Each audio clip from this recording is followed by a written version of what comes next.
নমস্কার, welcome to বাঙালির স্বর। এ মাসের 9 সেপ্টেম্বর ইসরায়েল কাতারের দোহাতে মিসাইল অ্যাটাক করে।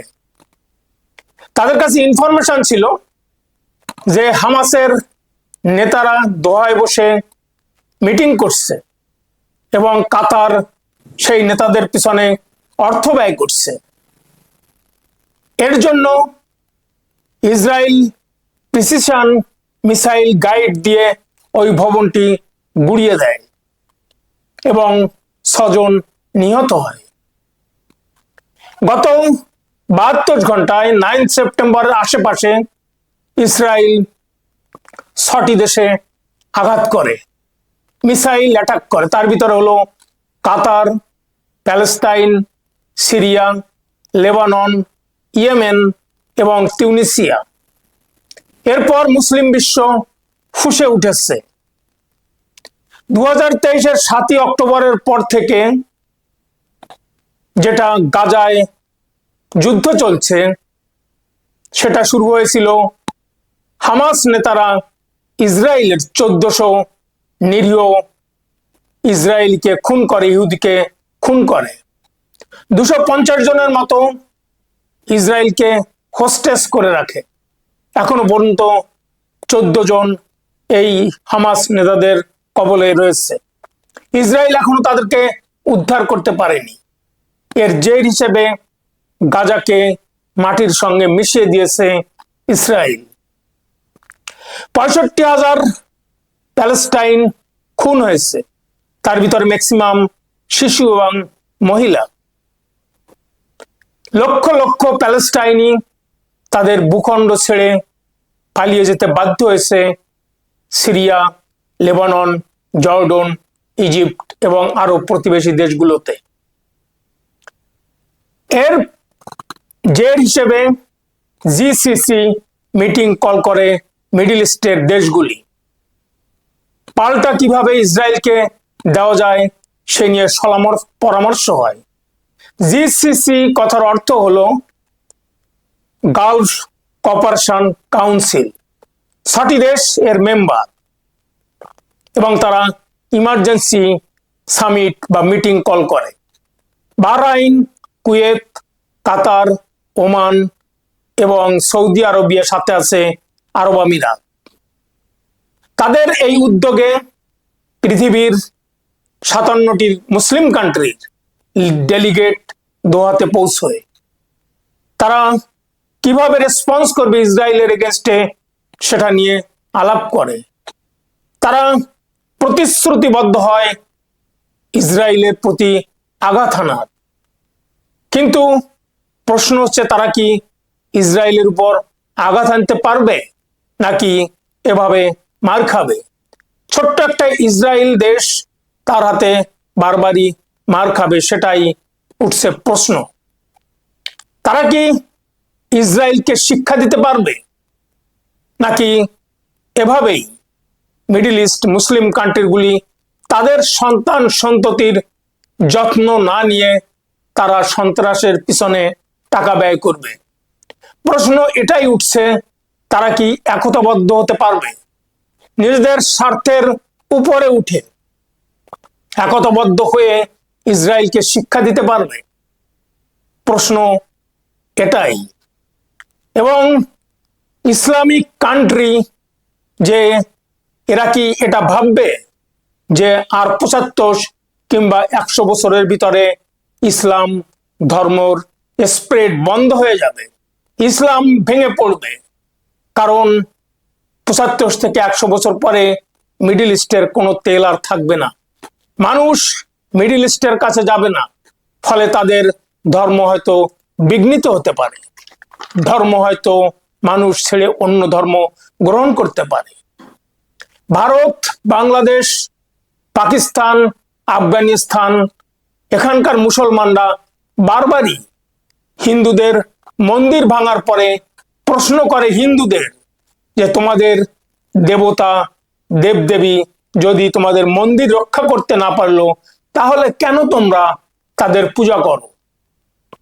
আজকে মমিন মুসলমান যারা এই প্রশ্ন করে হিন্দুদেরকে, তাদের কাছে আজকে আমার প্রশ্ন, গাজায় মসজিদ রক্ষা করতে পারল না আল্লাহ, মমিন মুসলমানরা গাজায় মসজিদ রক্ষা করতে পারল না চীনে, চীনের সমস্ত মসজিদগুলি ভেঙে গুড়িয়ে দেওয়া হয়েছে।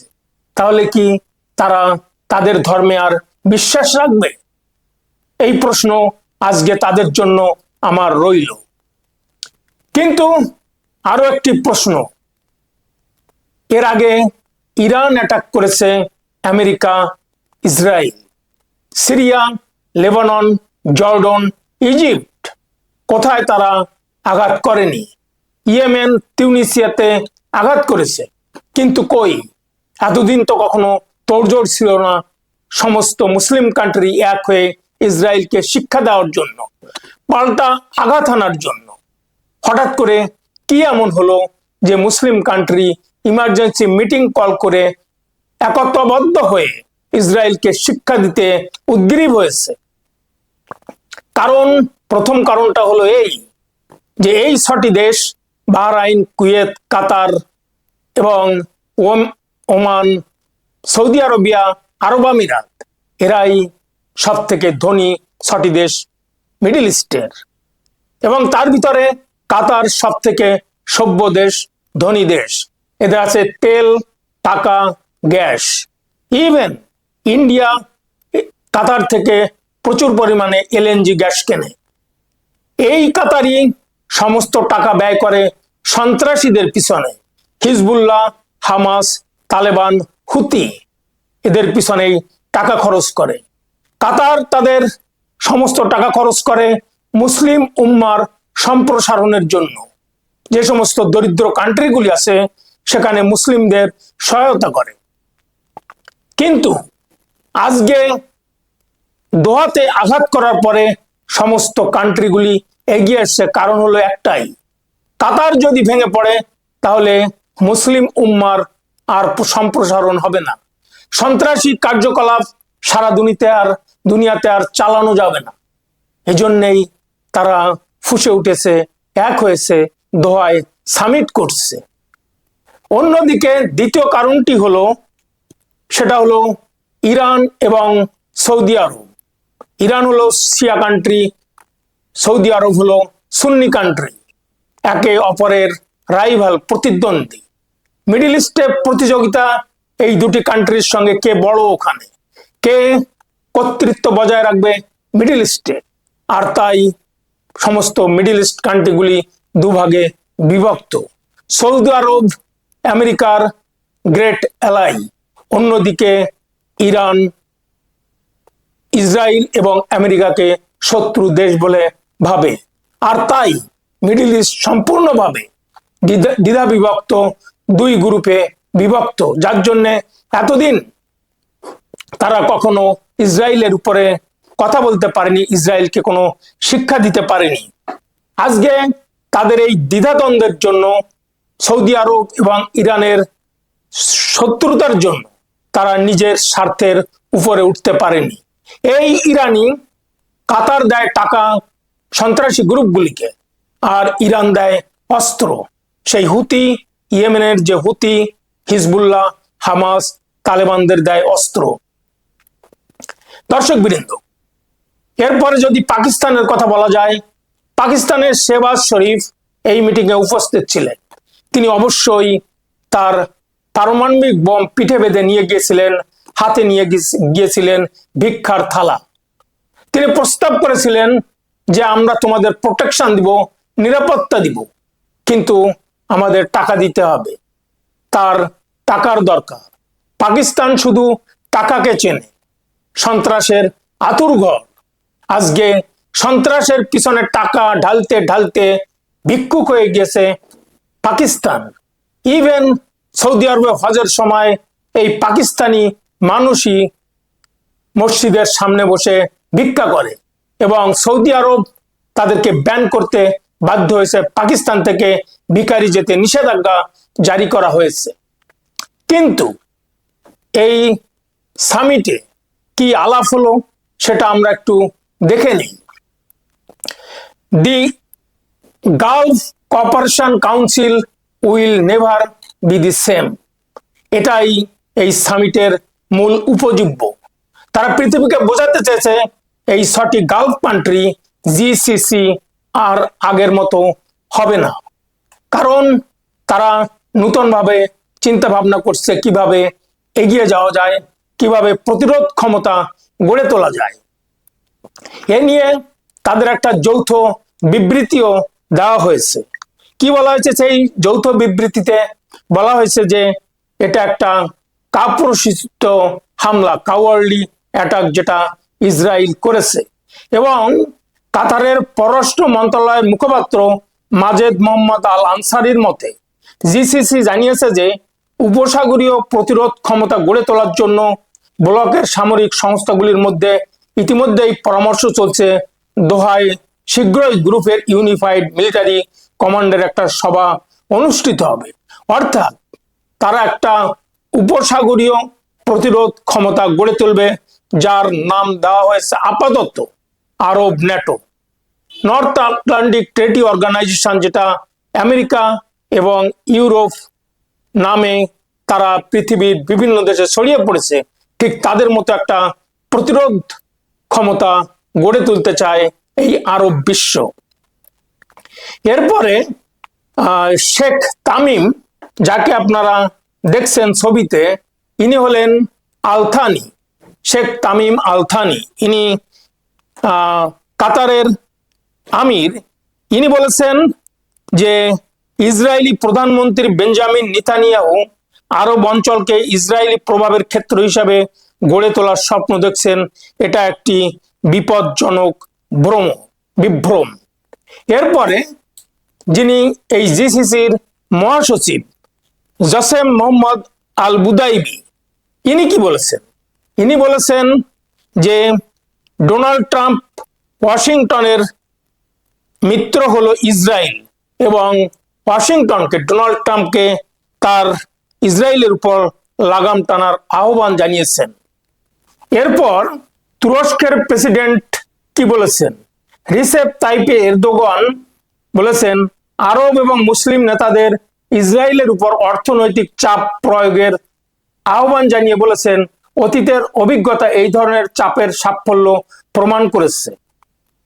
অন্যদিকে মিশরের president Abdel Fattah al Sisi বলেছেন যে কাতারি ভূখণ্ডে জঘন্য আক্রমণ আন্তর্জাতিক আইনের গুরুতর লঙ্ঘন এবং একটা বিপজ্জনক নজির স্থাপন করেছে।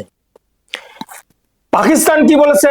শেহবাজ শরীফ বলেছেন পাকিস্তান জাতিসংঘকে ইসরায়েলকে স্থগিত করার আহ্বান জানিয়েছেন এবং একটি আরব ইসলামিক টাস্ক ফোর্স গঠনের আহ্বান জানিয়েছেন। অন্যদিকে মালয়েশিয়ার প্রধানমন্ত্রী তিনি আনোয়ার ইব্রাহিম বলেছেন নিন্দা ক্ষেপণাস্ত্র বন্ধ করবে না, ঘোষণা ফিলিস্তিনিকে মুক্ত করবে না।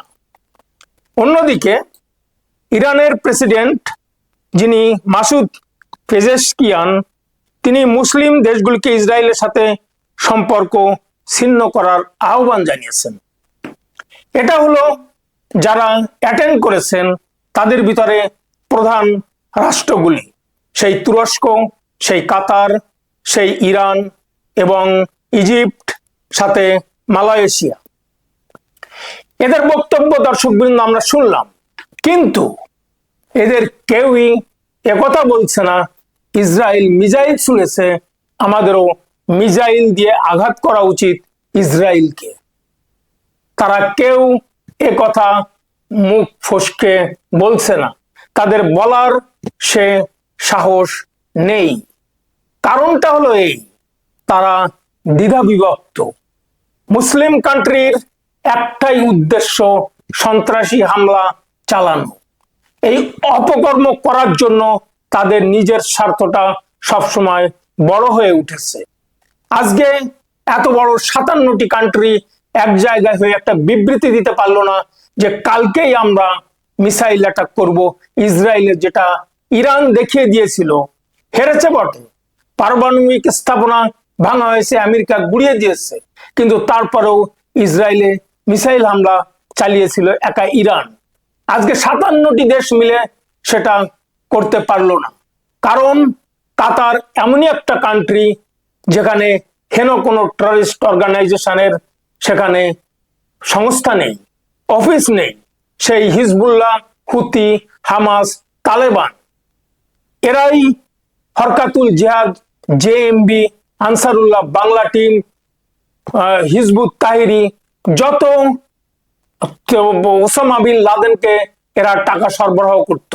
এরা এই একটা কাজই সব থেকে ভালো পারে। এরা কখনো নিজেদের সন্তান সন্ততির যত্ন নেয়নি, শুধু সন্ত্রাসীদের তৈরি করেছে, তাদের জন্য পয়সা ঢেলেছে।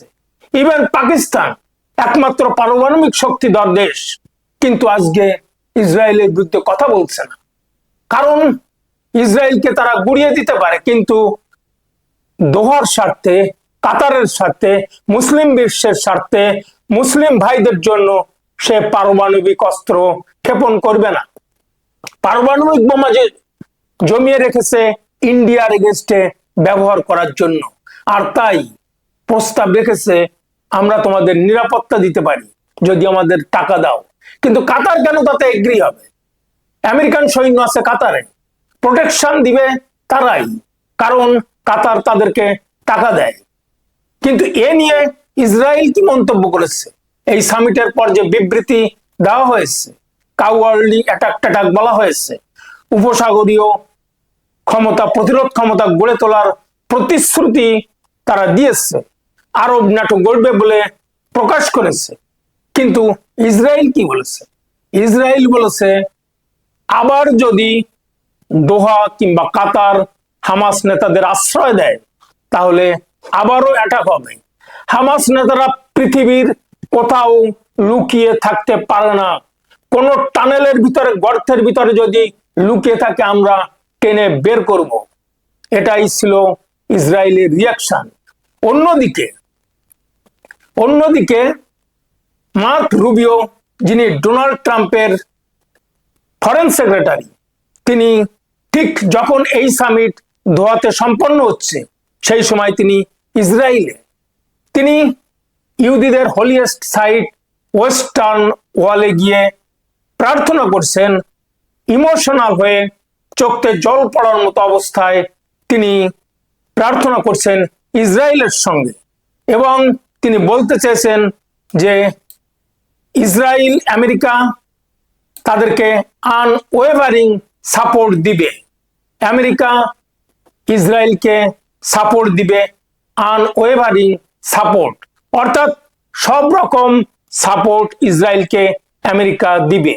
এবং এও বলেছে মার্ক রুবিও যে কাতারের উচিত হামাস নেতাদের বহিষ্কার করা, কারণ তারা যদি, হামাস নেতারা যদি কাতারে থাকে তাহলে আবারও অ্যাটাক হবে। অন্যদিকে ডোনাল্ড ট্রাম্প সেই দ্বিচারিতার আশ্রয় নিয়েছেন। তিনি বলেছেন এরপর আর কাতারে হামলা হবে না। কারণটা হলো এই যে কাতারের যে আমির শেখ তামিম আল থানি, তিনি প্রতিশ্রুতি দিয়েছেন যে হামাস এখানে আর থাকবে না, আর তার জেরেই ডোনাল্ড ট্রাম্প বলেছে হামলা আর হবে না। কিন্তু দ্বিচারিতা কোথায়? 2012 সালে এই আমেরিকার উদ্যোগেই সংস্থা খুলেছিল হামাস কাতারে। আজকে ইসরায়েলকে জানিয়ে $1.8 বিলিয়ন প্রতি মাসে গাজায় তারা প্রেরণ করত হামাস নেতাদের উদ্দেশ্যে।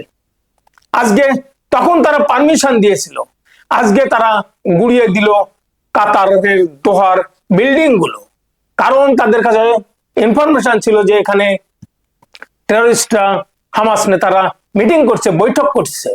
ঠিক আমেরিকা যেমনটি ভাবে দ্বিচারিতা করলো 50% ট্যারিফ চাপিয়ে ইন্ডিয়ার এগেনস্টে। 2022-2023 যখন ইউক্রেন যুদ্ধ শুরু হয়, রাশিয়া ইনভেড করে ইউক্রেন, তখন তেলের দাম যাতে না বাড়ে, তখন ইন্ডিয়া যে তেল কিনেছিল রাশিয়ার থেকে সেটাকে প্রশংসা করেছিল, কারণ তারা তখন সস্তায় তেল কিনতে পারত। কারণ ইন্ডিয়া যদি তেল সমগ্র বাজার থেকে তুলতো তাহলে তেলের দাম বাড়তো, আর ইউরোপ আমেরিকার তেল কিনতে তাতে অসুবিধা হতো। ঠিক আজকে তেল কেনার জন্য, রাশিয়া থেকে তেল কেনার জন্য তারা পানিশমেন্ট দিয়েছে, পেনাল্টি দিয়েছে, এক্সট্রা 20% কর আরোপ করেছে। এটাই আমেরিকার দ্বিচারিতা। কিন্তু প্রশ্ন আরো একটি রইল, প্রশ্ন যেটা যে জিসিসি যারা বৈঠকে উপস্থিত ছিলেন তারা চেয়েছেন অর্থনৈতিক অবরোধ গড়ে তুলতে ইসরায়েলের এগেনস্টে। সেটা কিভাবে সম্ভব?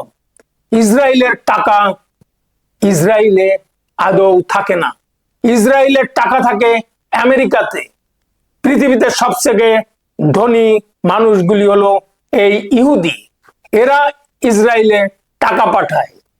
আর সে তো গ্যাস, তেল এগুলি আমেরিকা থেকে কিনতে পারে ইসরায়েল। হাতে গোনা মুষ্টিমেয় কয়েক লাখ মানুষ সেখানে।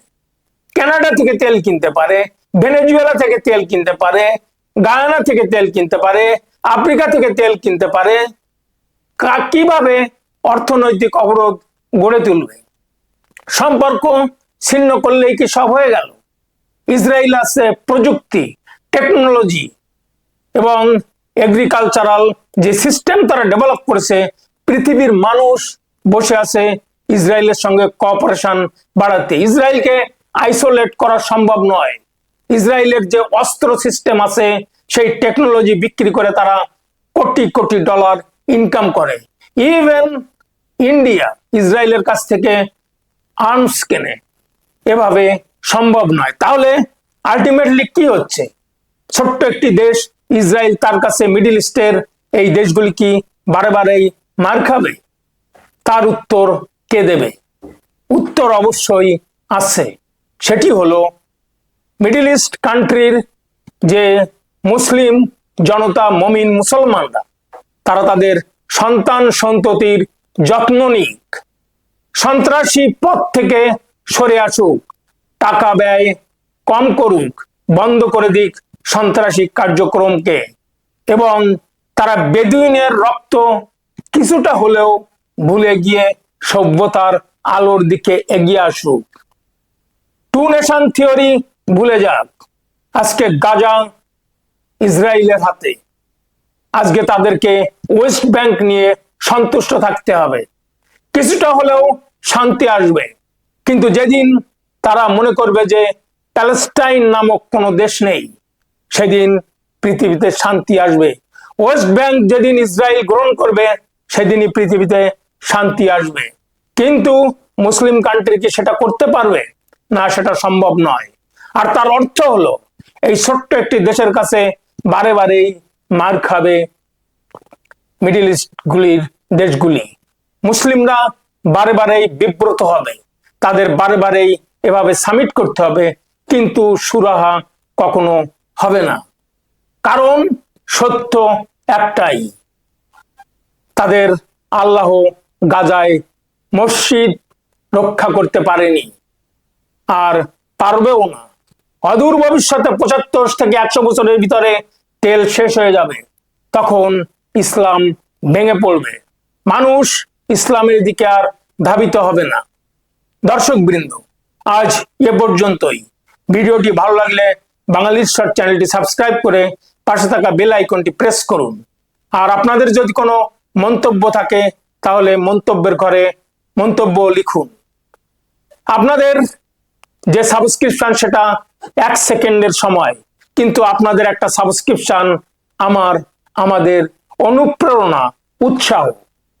দর্শক বৃন্দ, দেখতে থাকুন, শুনতে থাকুন বাঙালির স্বর, আপনার স্বর। ধন্যবাদ।